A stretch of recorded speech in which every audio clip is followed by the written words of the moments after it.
Okay, we're gonna wait for some people to hop in. Hello, hello, everybody. Hope you guys are all doing absolutely amazing. Welcome back to another Utopia workshop. Today I am sick, but we show up rain or shine. It doesn't matter what the flu may be. We are here, especially when Andy is showing up. Andy is back again. Excuse me, guys. With so much more value about sales, but you guys don't want to hear me coughing, so I'm gonna go ahead and mute myself and let Andy take over. Sounds good. Appreciate you, brother. Thank you very much. So today, what we're going to be diving in on is sales communication that happens outside of a sales call. The reason why that's so important is you're setting up everything with your pre-call communication for a smooth call, and a huge percentage of your sales take place on follow-up, and most people do follow-up all wrong. So how do we fix those two things to increase our sales closure significantly, position you to be a better authority and to protect your image and your reputation? All very important things that we're going to be going over. And we're going to start diving in with the pre-call communication stuff. So pre-call communication is really anything that takes place after the fact that they said, yeah, I will jump on a call. Um, there's a little bit that happens beforehand while you're positioning yourself to get them to jump on a call. That is important. So I'll touch on that before we drive forward. When you're getting somebody to agree to get on a call with you, a sales call, a lot of people mess up by kind of making promises they can't keep, or by framing the call in a way that isn't congruent with what's actually going to happen on the call. And I've talked about this before, but the the congruence, the path that you're taking them on has to match, right? You can't say, I'm going to do a review of your marketing processes, and instead you jump on a 20 slide deck sales pitch and you don't ever talk about their marketing processes, right? There's an incongruence there. There's a disconnect there between what you promised to get them on the call and what actually happened on the call. Those things ruin a reputation, right? Those things damage their opinion of you before you even really talk much about what you're doing. So it's really important that that promise is delivered on the sales call. I think that's kind of foundational, but it is missed, especially in like marketing agencies, different things where there's a promise that you want to help or upgrade what they're currently doing, and then you're not talking about or diving into what they're currently doing, right? That is a big disconnect and problem. So make sure that you're not falling into that trap, and instead you're delivering on the promise, whatever that promise is that got them on the call. Um, a couple examples real quick. If you're talking about like a free 30-minute coaching session, you can't get them on a call and not give them any actual coaching or advice. Or if you're talking about a free evaluation of their ads, right? You can't get them on a call and then not look at their ads. If you're talking about anything in that realm, right, where you're giving them some value to get them on the call and then you don't deliver that value, it's a big problem. It could even be, I've seen people promise, hey, if you stick through my call, I'll send you this great asset at the end. And then their intent is to never send that asset. That's a problem. So foundationally, whatever you're promising to get them on a call has to happen on the call. So that part of pre-call communication is really important, but not really part of what I'm going to be talking about. What I want to dive into a little bit here is, once they say, yeah, let's jump on a call, what are you doing that's going to increase the likelihood that they actually show up to the call, that they're going to show up with a good attitude and ready to listen to what you have to say, and that they'll be primed to actually buy what you're trying to sell?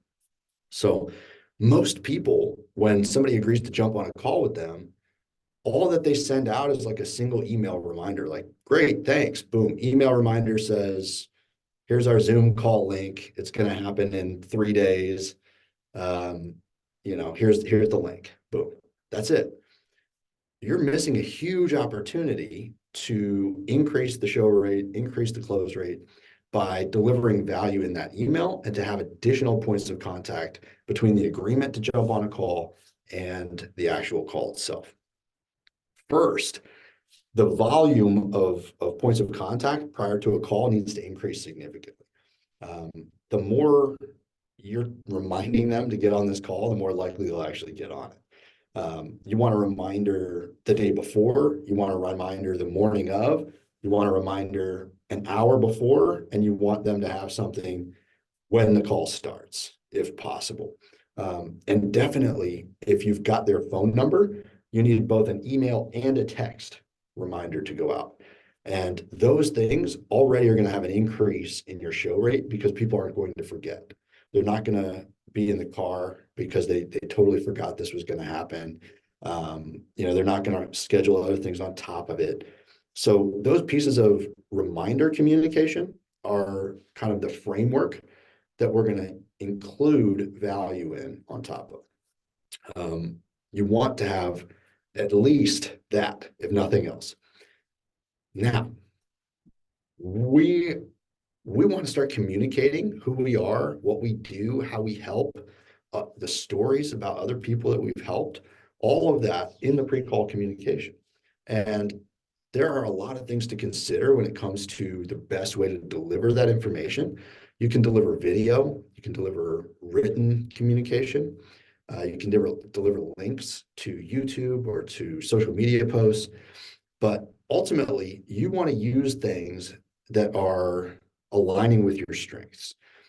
So if you are a great speaker on video, and you know that people will connect with you if you're just speaking to them about what you do and telling stories and whatever, then do that. Figure out how to embed video or to link to video so that people are getting an idea of who you are. Link to that video. Tell them they need to watch this before the call, right? Hey, watch this brief 4.5 minute video before our call, or watch this brief. I've seen 15-minute videos, which is long, but people will watch it if you tell them to, right? So the key is, what are you communicating on that call or on that video that will actually get them closer to the sale, right? It's not enough just to say, go watch this video and it's you talking about something random or not really related, or just even just some random, subject that is related but not valuable to them in the moment. So this isn't the time when I say value, I don't mean like teach them something about what you're trying to offer. What I mean instead is knock down objections with stories and give examples of what you're going to do for them. So write down a list of like every objection you could possibly think of. Like, what is like every possible kind of objection they're going to give me? When you write that out, first of all, it's going to give you a ton of ammunition for preparing for a phone call. But what it's also going to do is give you the information that you need to create a really effective piece of communication that's going to knock out a lot of those objections before they ever get on the call. So let me give you a few examples of what I mean. Let's say that you do marketing and you focus on Facebook marketing. I'm just throwing a couple of things out there. One of the big objections is Facebook marketing is dead. Nobody's getting a good ROI on Facebook marketing right now. Everybody's going to TikTok, whatever it is. I don't care. I don't know anything about this stuff. So if that's the case, then what you need to do is address that major concern of your audience in a video prior to them getting on a sales call, right? And it could be something super fast and simple, like, hey man, you might have heard that Facebook's dead. Let me show you why it's better than ever. And give them a few pieces of data, give them a few stories of your client crushing it, and basically hype them up. Like, hey, I'm pumped that you found out that Facebook's still crushing it, that that this is going to, benefit your business and, see massive ROI. And I'm stoked to talk to you about how this could be a fit for you. And what you're doing is you're totally smashing a major objection that you've been hearing, so that when they get on the call with you, do you think they're going to be like, hey man, Facebook's dead? No, like you already handled that in that video, right? And you don't have to just leave it at one per video, right? You can knock down several objections in a single video if you script it out a little bit and you figure out, how do I kind of sequence this to knock down several objections? right? Another one could be a lot of people say, look, you're way more expensive than your competition, right? I can get similar, similar services from other people for way cheaper, right? Okay, great. So if that's something that you're going to hear, how can you position yourself prior to them ever getting on the call to believe that you are different than all the other services? That when you give your price, it is an investment in something better than what they could get anywhere else, right? How can you position yourself like that with that little video, just simply showing your immense value? There's a lot of ways to do that, honestly. There's plenty, but simply just showing massive results or a different process, right? Something that you do differently than the rest of the industry, or um, whatever. But what you want to do is you want to, again, take your big objection, think about what examples and stories can I tell that makes that objection seem really silly, like obviously not even worth bringing up. And how can I package that into a really quick, easily delivered video or story written out so that when they go through that and they jump on a call with me, I know I'm not going to have to deal with that objection. The value of that pre-call communication is huge. And the thing is, you may not hear people mention it. They're not going to say, hey, I saw your video. You're right. But what's going to happen is instead of closing at 30%, all of a sudden you're closing at 40% or 45%. And it's like, man, what changed? Like, I don't think I changed my own process on the phone. No, what changed was you're putting people in the right frame of mind to get on a call with you and to have a productive conversation and to have a linear conversation to the sale, right? Instead of getting sidetracked with these silly little things that ultimately, are easily handled, but when they compile on a phone call, can derail a phone call. It can add friction points to a phone call and end up, stopping or halting the sale. You know, my whole philosophy of sales is that we want to remove as many friction points as possible. We want to smooth out the process as much as possible. So we make it easy for them to buy, right? We just remove every excuse, we remove every, problem, and we just make it as simple as possible for them to buy. And if that's my philosophy, then that's going to carry through with my pre-call communication. And I want them to just have a clear understanding as they're getting on this call of who I am, what we do, how I'm going to help, why those major objections that potentially could come up are silly, right? And I may not say it that way, but that's what will happen. Those things will break as they watch those videos. And then the conversation is going to be simple because all we're going to do at that stage is just discover really, are we a fit as two organizations versus, is this really something that's valuable, or is this something that is better than the competition? I should just shop around. Like if we can destroy all of that prior to getting on a call, calls get much simpler. And that's night and day, the difference between somebody that's kind of winging it and somebody that's a professional, right? Another thing I wanted to touch on is like we see a lot of like Facebook ads or YouTube ads or whatever you're on, and you'll see kind of like an ad campaign. That ad campaign leads you onto a landing page and a video and whatever else, right? When there's disconnect between the ad campaign and the video sales letter and ultimately what they're trying to sell, that adds friction, and that's all kind of pre-call communication aspects there. And then when you book a call and then their emails are something else completely from that whole flow that was already sort of broken, right? Now, what's your impression of that business, right? What's your impression of that group? You're thinking like, man, these guys just pieced this thing together. Like, they have no idea. They're just sending it, right? They're just throwing stuff against the wall. They're hoping that this thing works out. They're hoping that this thing is going to bring in enough leads, right? You already have this impression that you're working with an amateur. Maybe this is their side hustle, right? Maybe this is a kid that's just trying to figure this out, right? That alignment of all of your communication all the way through the process, that delivers a feeling of professionalism. The opposite is true too, right? You get on your social media platform, you see an ad for something, you tap on that ad, and boom, something directly related, very clearly, a continuation of that ad shows up on the VSL. You're watching through that. It all resonates.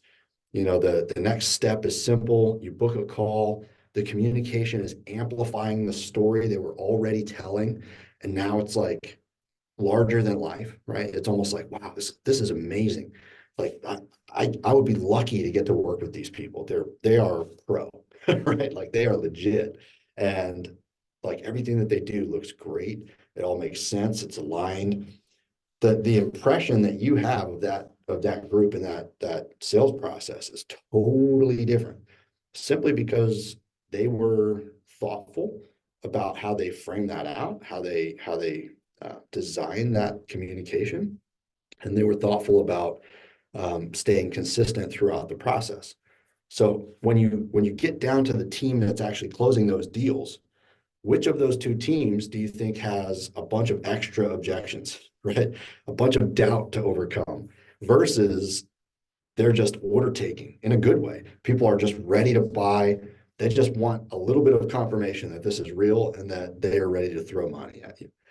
Ultimately, when you design your pre-call communication well, start to finish, it's aligned with your prospects' needs and it resonates with them well.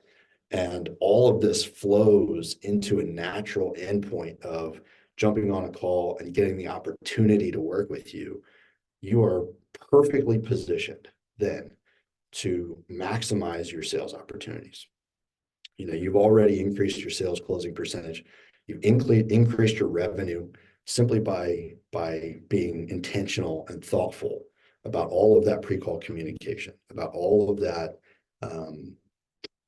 all of those stories and those pieces that are confirming their beliefs about what you can help, destroying their doubts about why this may not work, right? And helping them make that decision before ever, communicating with you. So um, on the pre-qual side, I think that's the big piece that is just so crucial for us to get.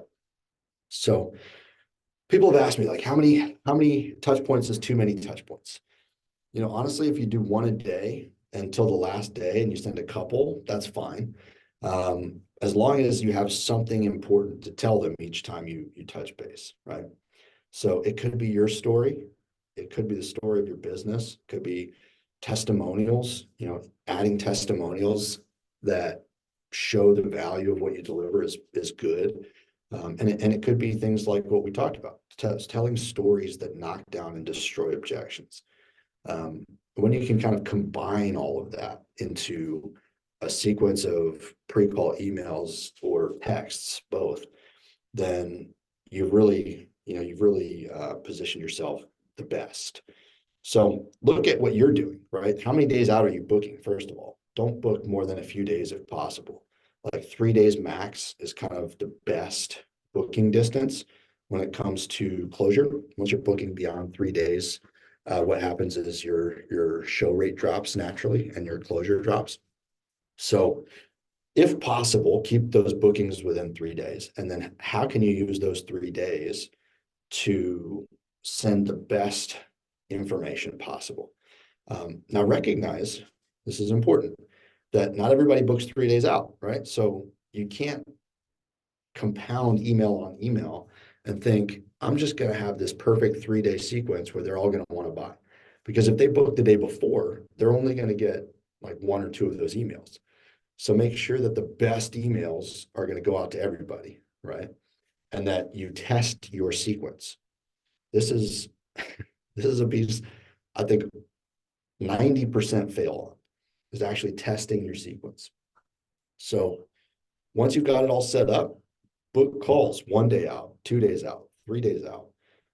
Try to see if it'll let you book same day and do each one of those until you've got it dialed in and it's all working perfectly. just continue testing and then adjusting, testing and adjusting. Once it's perfect, now now we can let it run, right? But if you don't test, you're just assuming that, this is working the way you intended it to, you're gonna run into some serious problems. Quick example, I manage a sales team for a guy who he's pumping 30, $40,000 a month in ads, and he had an entire like 2 week window where his booking process was running into a 404 error, meaning people were, interested. He had paid thousands of dollars to get these calls booked, and they couldn't book calls. There's just no way for them to book a call. Do you think that all of those people were like, man, I want this so bad, I'm going to DM him and beg to jump on a call with him? No, he just lost all of those opportunities because he wasn't having the system tested consistently by his team, right? And as a result, I mean, you probably lost hundreds of thousands in that window, honestly. So, testing could be a hundreds of thousands of dollar mistake if you're ramping up volume and you mess that up. But when you're smaller, it could be an even bigger mistake because that could be the difference between break even, and profit, or a month where you're losing money.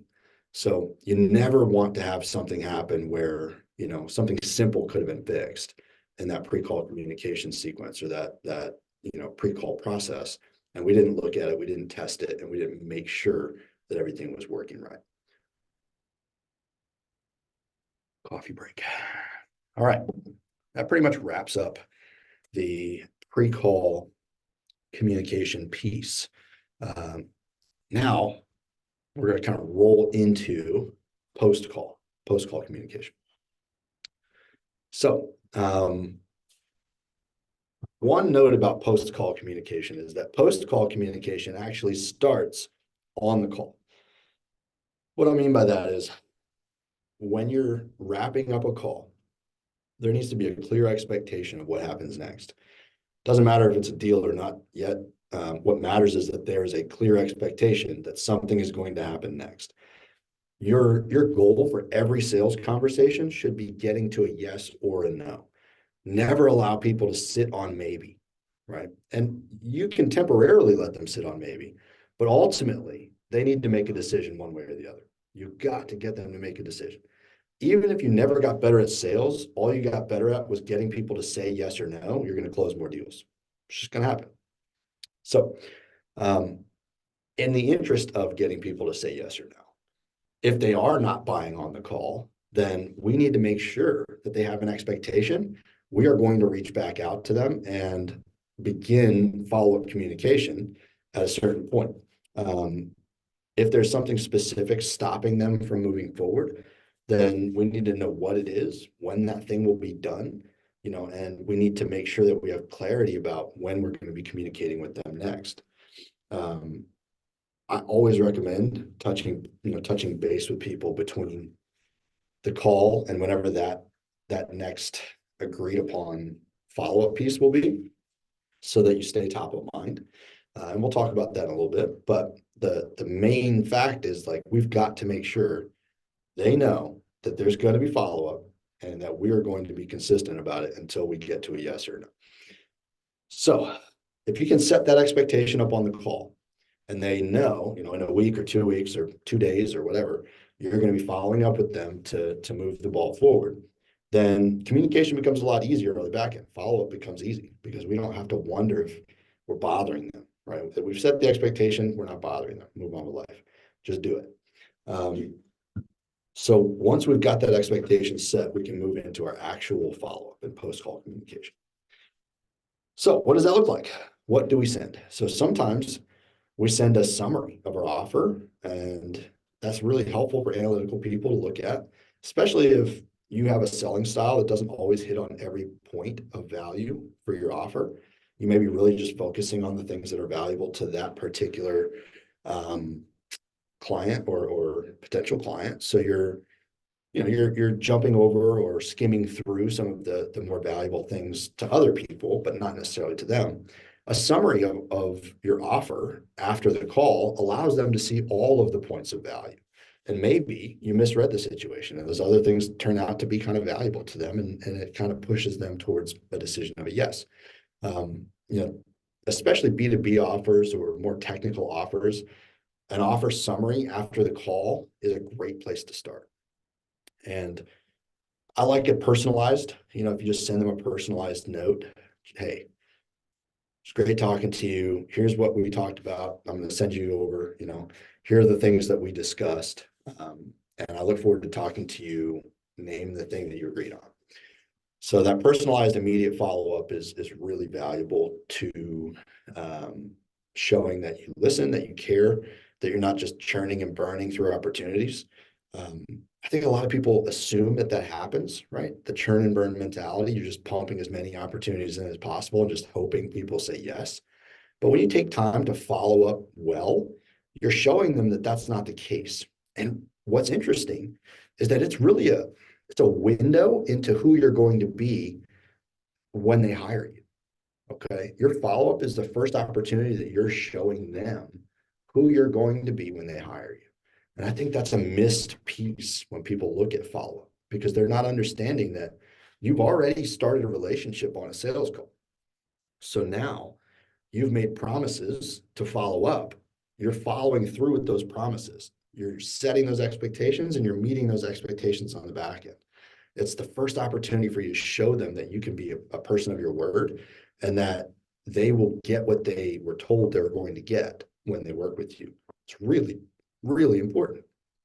Integrity in the process and integrity in business is shown more than it's told. So when you can show that integrity in the process by following up and doing what you said you would do, that gives them confidence that you can do the other things you said you would do when it comes to your offer. Okay. So step one, that brief immediate call follow-up. And then step two, whatever the time frame is between your initial call and the first time that you agreed to do follow-up, you need to send something to them that is valuable or thoughtful. Okay. So valuable or thoughtful. If they told you they're going on vacation, they can't make a decision until they're back for XYZ reason, then send them something while they're on vacation. Hey man, hope you're having a great trip. Right. That's it. Doesn't have to mention anything about the deal, doesn't have to mention anything about business. You're just being a person. You're being thoughtful. But what it does is it puts you top of mind and shows that you care.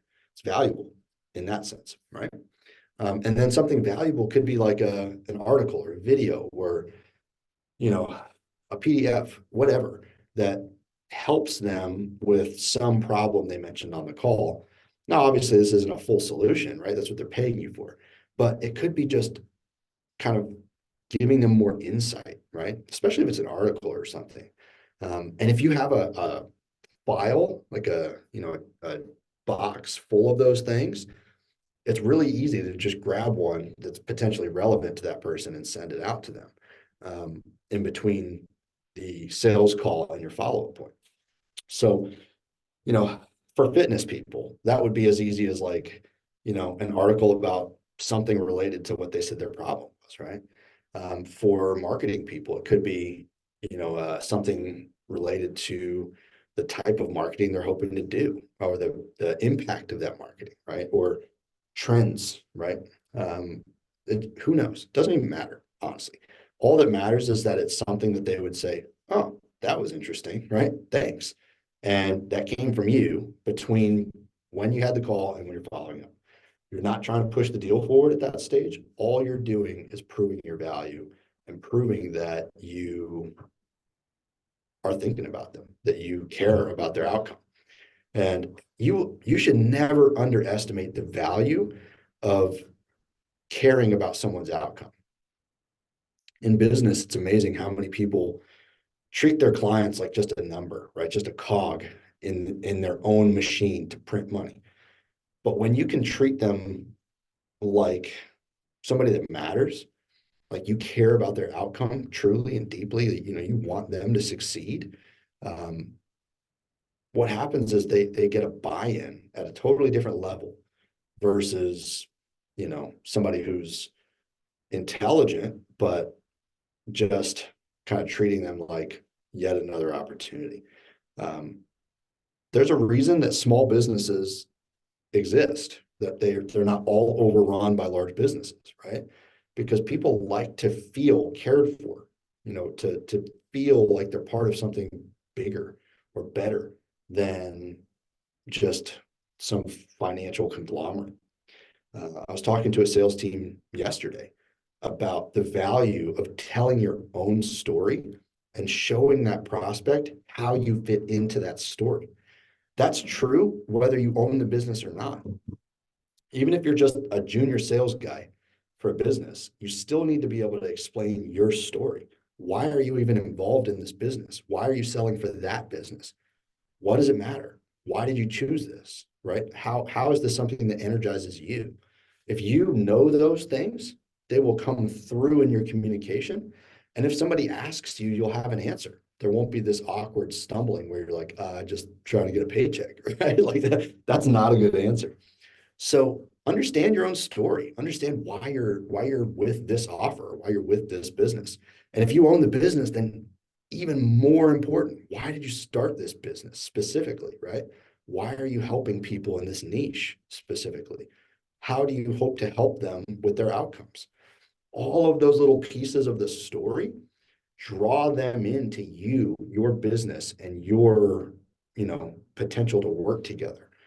And that all becomes such a powerful magnet for people to want to work with you and ultimately select you over another opportunity, right? I see this all the time in like the fitness world. You can go to a huge conglomerate and pay less for basic fitness stuff, but people want something personalized, right? So then you could go to a huge business that does personalized plans, but they want something that they actually connect with and somebody that they actually think cares about them. So they keep kind of working down from this huge opportunity, like this huge business, all the way down to this coach that has like 4 clients, right?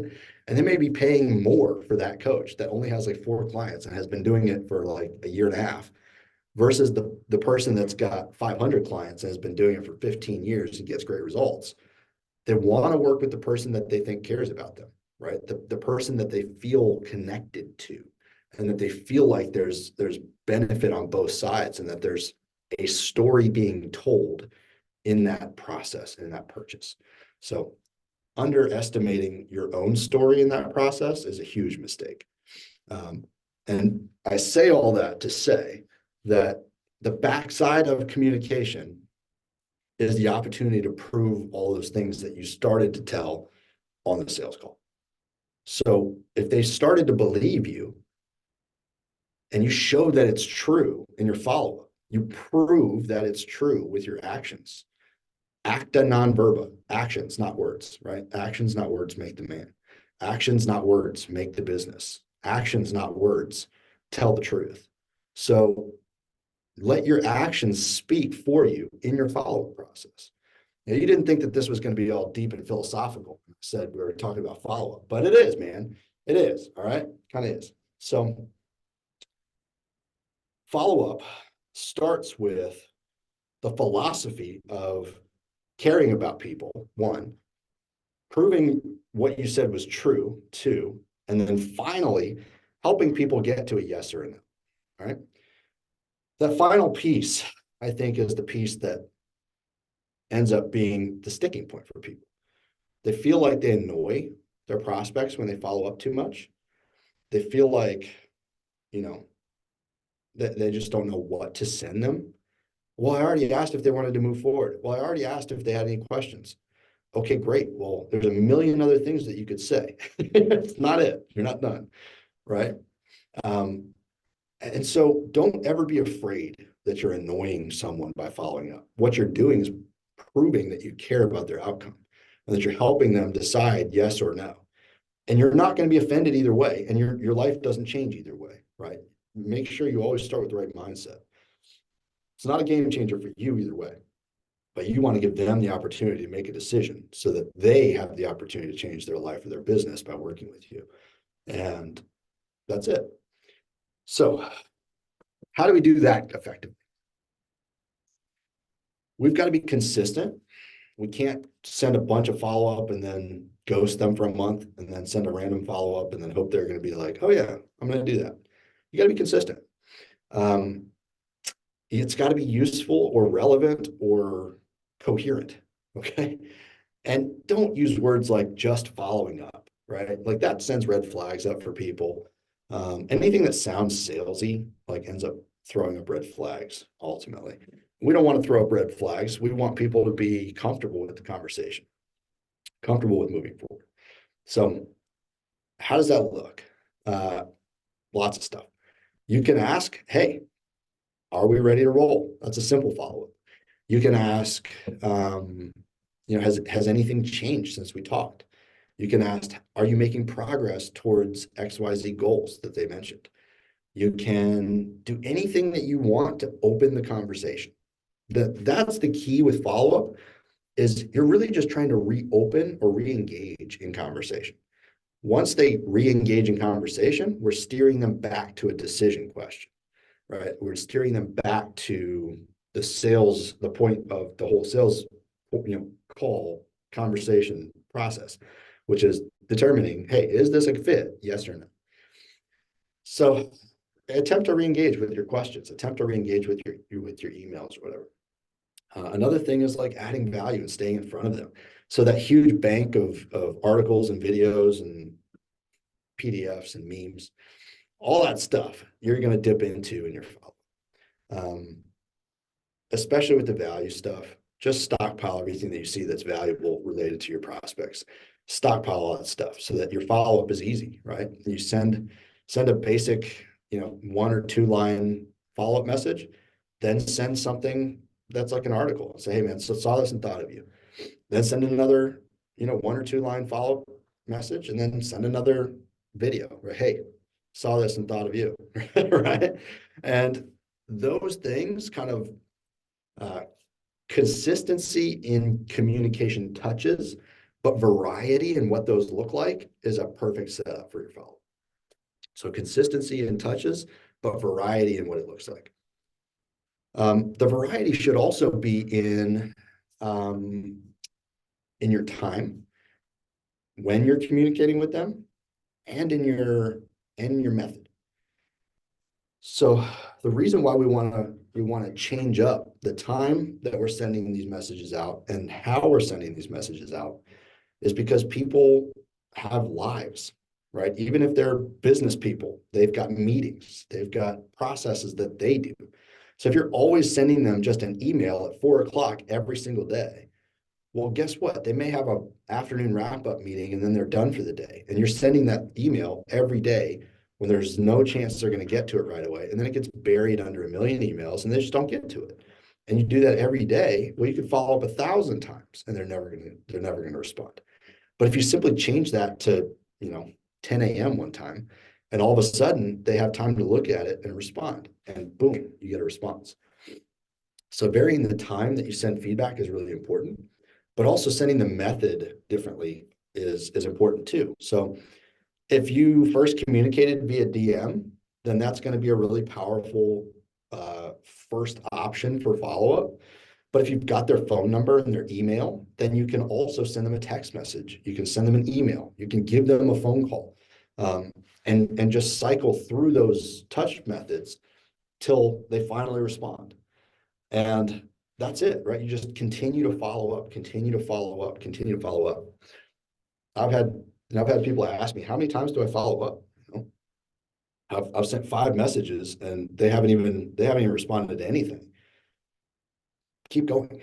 The truth is, my preference is you're going to follow up with every single call you ever have until they tell you no. Always. I don't care if you do it daily. Follow up like crazy until they tell you yes or no. If they don't tell you yes or no or block you, then they're still interested. That's that. You should never assume a negative perception or outcome from your prospect.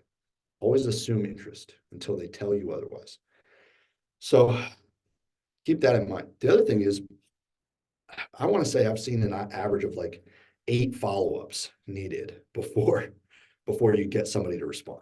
So if you're sending a follow-up once a month and it takes 8 to get a response, you could be 6 months deep into this thing, then forgot who you were, right? So then you're really not likely to get a response at all.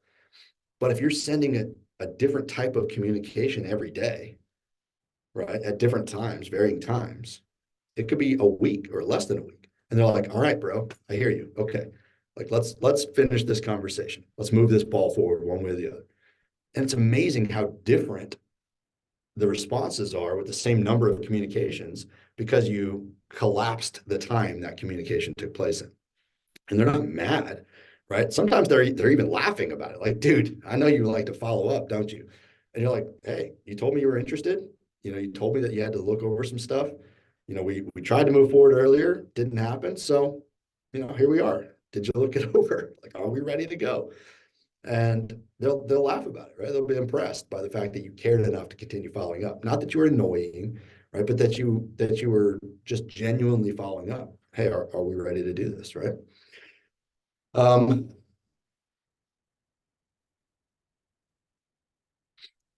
One thing that I challenge people to do on teams that I manage or people that I am consulting with or coaching is track that follow-up. Because a lot of times people feel like they've done a ton of follow-up. Like, man, I've followed up like crazy. And then they look and they've only done a follow-up every 3 weeks. And it's always the same type of thing. It's always a message that says, hey man, just following up, are you ready to move forward? It's like the same message every 3 weeks. That's not good follow-up, right? Unless you track what you're doing, you're not going to be aware of it. So you don't have to do this forever if you're getting good at it, but you do have to do it till you're good. So track how much are you following up. If you've got a CRM, this is easy. And I recommend anybody that gets serious and has real cash flow, get a CRM. Like, don't waste time. Get a CRM, organize yourself, get your data there. And it's so much easier to actually print cash because you know what's going on in the business. If you don't have a CRM or you don't have the funds to get one or whatever, that's fine. Get Google Sheets, create your own, right? Name of the person, date of the call, outcome of the call, and follow-up stuff, right? And just list out all the follow-up that you sent in that column. And what happens is you'll very quickly realize, like, man, I thought I was sending a ton of follow-up, but I really am not. So get on the follow-up, right? Look, ask yourself, am I hitting at least 8 follow-ups per not closed deal, right? Am I doing that? Am I really following up with people I told them I would follow up with them? Am I actually, going back after a period of time and re-engaging old leads to say like, hey man, I know that wasn't the right time then. Is it the right time now? Right? That is another layer of follow-up on top of what we're already talking about. So what I'm talking about is like hot leads that are like potentially buying. When they tell you no, they'll tell you no in different ways. Some people are gonna be like, this is not a fit. I hate you. You're stupid and I'll never work with you. Great. I love you. We'll not work together, but that's okay. Other people will say, hey, I really do see what you're doing here. I think this is great. I can't do this right now. I don't have the funds yet. I'm already locked in a contract for the next 6 months on this. And I want to do this when we're free to do this. Whatever that maybe in the future one is, you need to have something to track that so that you are following up with those people when appropriate to re-engage them back into your sales process and close those deals. They will close. You will get deals on those. And the key is if you just blow it off and they just disappear to you, they're not going to come back and beg to work with you, right? You are still responsible for guiding them into your business. So do not neglect the people that say, I want to do this just at a later date, especially if you're running a business seriously. So what if it happens in 6 months versus today? You're going to get the revenue. So be a big boy, be a big girl. Put that follow up on the calendar, follow up with them for real, re-engage those people and get them in the business. Just do it, right? If you do it, you're going to be shocked how those things compound over time. And this is one of the biggest things about the two things we've talked about. This is a compounding thing. It's not like, oh, I got a 20% boost in my revenue this was great. Like I'm done, right? If you continue to do the follow-up well, what you're doing is you're adding people into that follow-up column every call that doesn't close. So you're growing your bank of people that you're following up with consistently. And as that bank grows, you're having more opportunities to close deals, which means ultimately you will get more and more closed deals on that follow-up, and it will compound over time. Whereas before you were burning 100% of your non-sold calls, now you're getting a percentage of those compounded over time. And that's amazing. You will see the value of that over time as your business grows and as you're continuing to do that follow-up. So, I say 20%, but the truth is my teams have seen a 50% or even 100% increase in their revenue when they do the follow-up piece correctly.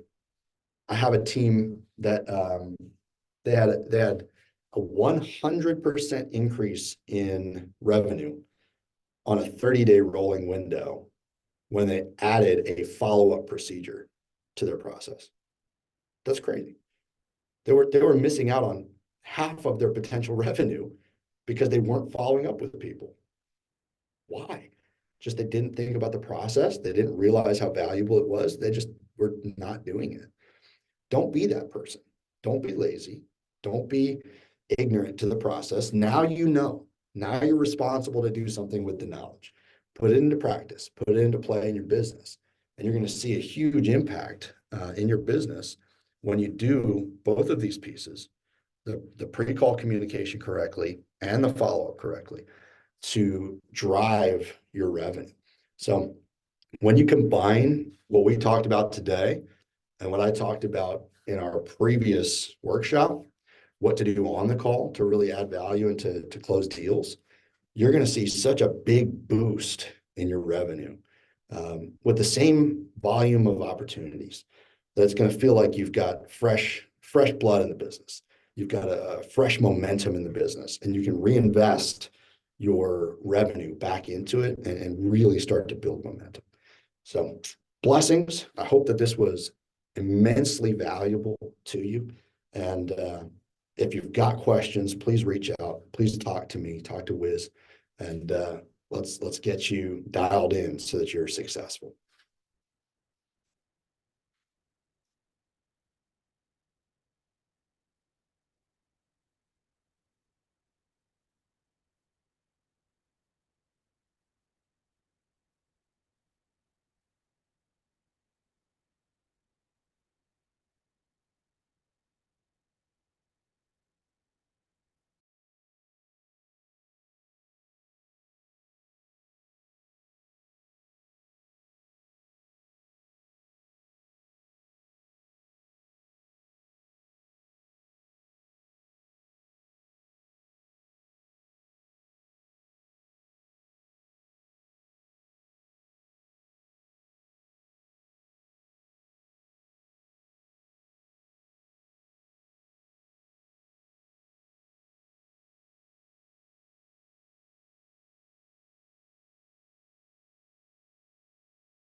Okay, guys, that's the end of today's call. I hope you guys all enjoyed it. Sorry, I was just fixing my microphone. Exceptional workshop. Don't forget to thank Andy as well too. Just you guys can tweet out to him. I can give you guys his at right now. It is Andy Strohm. Give me a moment. Oh, I don't know why it's not coming up. There we go. I'm just gonna go ahead and drop that in the chat right over here for all of you guys. Just give him a huge thank you, guys. Say thank you for today's call, and that is it for today's workshop. Long live Utopia.